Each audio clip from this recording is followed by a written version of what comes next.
Welcome back to the Mountain Morning Show. Now, we feature a lot of Park City High School students here on the program, but this one I'm really excited about because it is the Ladybots, a female robotics team coming out of Park City High School. And I'm thrilled to be joined by their coach, Laura Monty, and Tally Kotler, Erin Case, and Kirsten Kevlish. Good morning. Good morning. So thank you all for waking up early and coming to talk to us. Now, robotics, we were just saying off camera, this is something that was not offered when I was in school. I wish it was. And Laura, tell me a little bit about the program and how it got started within the public school system. Sure. Back in 2011, my family and I moved to Park City, and we'd come from Ohio where robotics was really getting started and taking off. So we looked around and said, wow, let's see what we can do. We found this program called First Tech Challenge. It's a national program, and it's for kids from 7th through 12th grade. At our school, we've started with Treasure and the high school, so it's students from 8th grade up through 12th grade. And we started back in 2011 with a single kit in a garage, and went from there to today. We have 9 teams at the high school, and the First Tech Challenge is a new challenge every single year. The students are required to build and design robots that can compete in this new challenge, which will make each year's robot different from the years before. And so they compete on a 12 by 12 field in a sports type format where they are actually going head to head with other robots. So that's what First Tech Challenge is, and we're very excited by the growth of the program, and we are very grateful to the Park City Ed Foundation because they are the ones who help sponsor us. This, for sure. They do. So Tally, you've been on the team for 3 years? Yeah. Okay, so what is your role? So I'm the team captain and the head builder. So what does that mean, the head builder? Because I think a lot of people, when they think of robotics, you know, like the neophyte of myself, and you think of robots, and how do you even start from scratch to put something like this together? It's hard. We start by designing. We just sketch stuff, and then we just start putting pieces together and just see what works. And is the robot designed to do a specific task, or is Yeah. it just to actually sort of be mobile? First, we have to get it to be mobile, and then we start incorporating the parts to actually achieve the different parts of the game. And then you sort of pick what you want it to do and go from there. Mm-hmm. And Erin, you started this in 8th grade. Yeah. You're a freshman now. Mm-hmm. What appealed to you the most about joining the Park City Robotics team? I'd say the hands-on factor of it. So I've always loved using my hands and building things, seeing how things really work. Mm-hmm. So I thought robotics would be something pretty interesting for me because that really incorporates all of the things that I already knew I kind of had an interest in. And really getting to use my hands was something that I really liked and still really love today. You were one of the kids that liked to take things apart, see how it worked, and then put it back together? Yeah. You found your niche then. That's perfect. And Kirsten, one of the things that I thought was really, really important was that you described something that you try and project to other teams as gracious professionalism, and that's a huge part of the robotics program, and it's defined, as you say, supporting other teams as much as you support your own. And that's really a universal theme that goes way beyond STEM and robotics, but what a fantastic message to be an example to other groups in high school. Yeah, it's the equivalent of sportsmanship in sports. We really like to be respectful to other teams, and everybody helps each other out when it comes to competitions.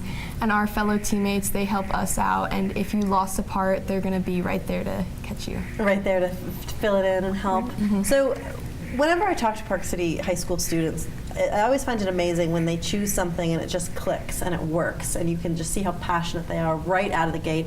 You guys are relatively young. What is it about robotics that you think, okay, this is something that I'm going to stick with? This is something, I know you said that you just love to take things apart as a kid. Tally, what was it about, you know, 3rd year in, this is what I want to do? I also like the building part, the putting stuff together. One of the other things that I really like is the sense of community we have there, with everyone just working together to help all the other teams. You form really strong bonds with everyone there. Absolutely. And I know you didn't bring any of the robots today. The goal really is to help to inspire viewers and other young people watching, other females that want to get into STEM, want to get into robotics, to join your team. And what would you say is one of your favorite things about being a member of the Ladybots? I like the diversity. There's not really with gender, because that's what we're trying to bring more girls in. Sure. But there's just so much variety of things you can do. Like you can program, you can design. So if you like drawing, you can design and still be a part of robotics. If you like using your hands, you can, build together. There's just so many different things you can do. So if one thing isn't right for you, there's so many different things you can try and see how they fit for you while still being a part of the robotics program and still getting the experience. That's fantastic. And it's true, I wouldn't have thought about that. If you're an artist, you like designing, this is still something that can really appeal to you. And Allison, or Laura, as a coach, how rewarding is it for you to see these young women start to grow and expand and learn, and you can just sort of see the horizon off into the distance for them? Well, I'm an engineer as well, so it's exciting to come from where I was one of maybe 2 in my class, and now I'm starting to see multiple students who are girls coming into the field, and honestly, so many of the kids who've gone through this program end up majoring in engineering, so or math, or one of the other hard sciences. So it's really exciting to see the fire in their eyes. Yes. and the sparkle. And one other thing I'd probably mention is that they have to brand and market their team as well.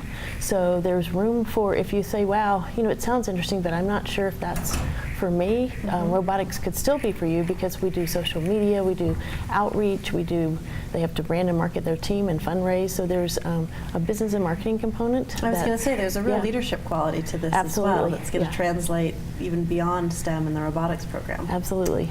I wish you all luck. Tally, Erin, and Kirsten, thank you so much for coming in. And hopefully you guys are going to be the mentors for future generations coming up from Park City High School as well. All right, we're going to take a quick break here on the Mountain Morning Show, and I'm going to be back with another robotics team that these lovely young women are mentoring at their school. And then hopefully you will be inspired to see how you or a young person in your house can join them as well. We're going to be back. You're watching Park City Television.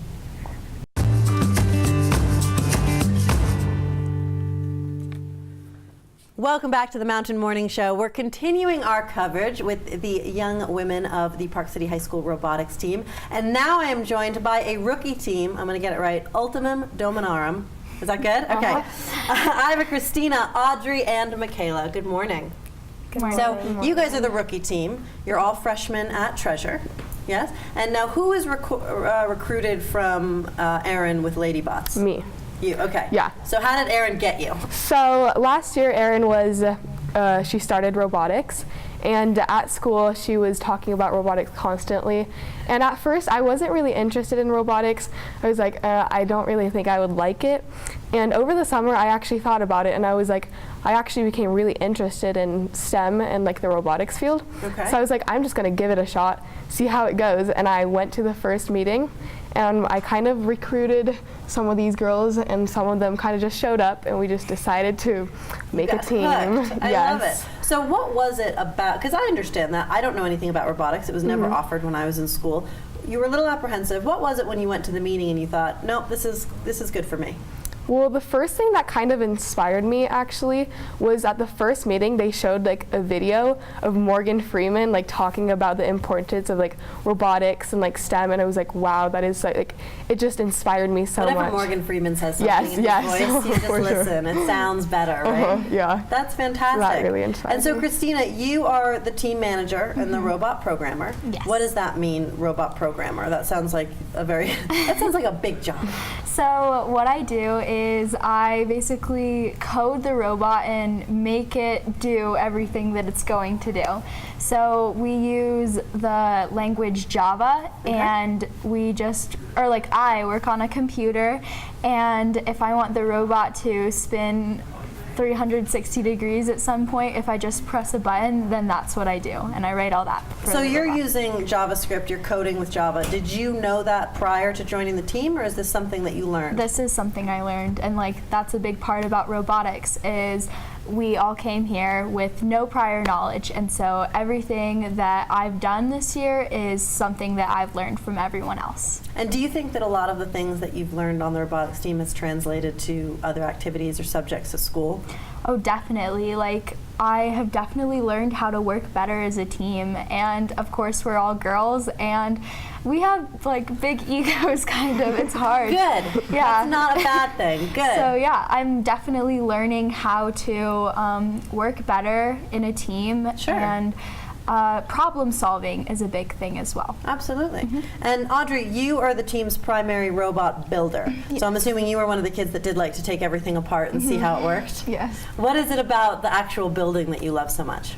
Well, I kind of, at first, like, I wasn't very interested in the building part. I just kind of went there and I was like, I don't really know what to do. Right, yeah. So I tried like all the programming with Christina. Like, I sat and watched her and it didn't make sense to me at all.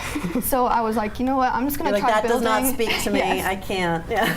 And I really love just like putting the parts together and seeing how they work. Like how one thing connects to this other thing, and if they're both wrong or one of them's wrong, then it's not going to work. So I really like figuring out how to put it together and how to make it work. I love that because there's so many skills that are going to be applicable across the board, far outside of the robotics team. And Michaela, you are coaching and also program the robot. Yes. And again, Java as well. Is this something that you learned when you joined the team? It's definitely something that I learned from the team and just being in robotics. Now, part of the team that you guys are so passionate about is inspiring other people to join robotics. I heard you started a blog. Yes, she did. So I'm kind of the person in charge of the blog, and it's ultimumdominarum.blogspot.com. Okay. So It's a mouthful. Write that one down. Definitely a mouthful. ultimumdominarum.blogspot.com. Okay. Yeah. And this blog is, so for FTC, part of it is outreach. So we have to outreach to our community and make a difference. And that's one of the messages of FTC. So we decided that it'd be kind of cool to make a blog that people could just go on to read about. And you can go there and see what our upcoming outreach events are. And also for information about robotics, you can go to PCHSrobotics.org, and like these both are really informational sites for learning about our robotics in Park City. I love that. So you're really marketing the whole program as well, right? Yes. You're sort of selling it to everybody. And I love that you were saying, well, we all have big egos. It just sounds like you're all incredible leaders and you're really passionate about what you're doing, which is fantastic. So Eva, for people that are watching and thinking, okay, I want to join, maybe just like you, somebody said, please do it, and you thought, I don't know, I don't really know much about it or what it's going to be like, what would you say to them? Definitely come to the first meeting. It doesn't hurt to come to the first meeting, see how you like it, see like how you like the environment of robotics. And it's just really a great field for anyone because it's not just, robotics isn't just about, oh, we build robots and compete with them. Like there's so much more that goes into it. And like, it's more like robotics has made me so many like great like friendships and relationships, and like it's just a great place for you to come after school and have fun while actually learning. And really be in a supportive environment. Really and Michaela, supportive. finally, as a coach and sort of a leader within the team, what does it mean to you to help balance out all these strong women to try and make sure that you all are working towards a common goal? Well, like, to be honest, I think Christina would know more about this question because she kind of like manages, like not only us like out in the public and tries to advertise us, but she also really is kind of like our team boss in a way. It is like, I am sometimes, I am a little bit. But it's so wonderful because I can tell the camaraderie that you all have, and you're clearly so supportive of each other and sort of know your roles and do everything to work together, which I think is fantastic. So I know the goal is to recruit more young women to join the team. Tell us the blog one more time. It's ultimumdominarum.blogspot.com. Fantastic. Thank you all for coming up and talking to us this morning. And I have to say, it's so encouraging to see young women that are doing something to promote STEM and engineering and robotics in the field. It just makes me really excited. And I can't wait to see what you do. And please come back and bring your robots. We want to see it. We want to see like a first-hand demonstration of programming. And we wouldn't be able to be here without the help of Park City Education Foundation, who like sponsors our whole robotics program. So You are we're good. very You are a good PR PR person for your team. I like it. All right, if you want to learn more, be sure that you go on their blog, see how you can get involved. Maybe there's a young woman in your life in the Park City Public School system that is inspired to one day join their robotics team. And again, so well said. Thank you to the Park City Education Foundation for funding another amazing program available to the young people in the Park City community. We're going to take a break here on the Mountain Morning Show and be back with the founders of the Thin Air Festival right after this.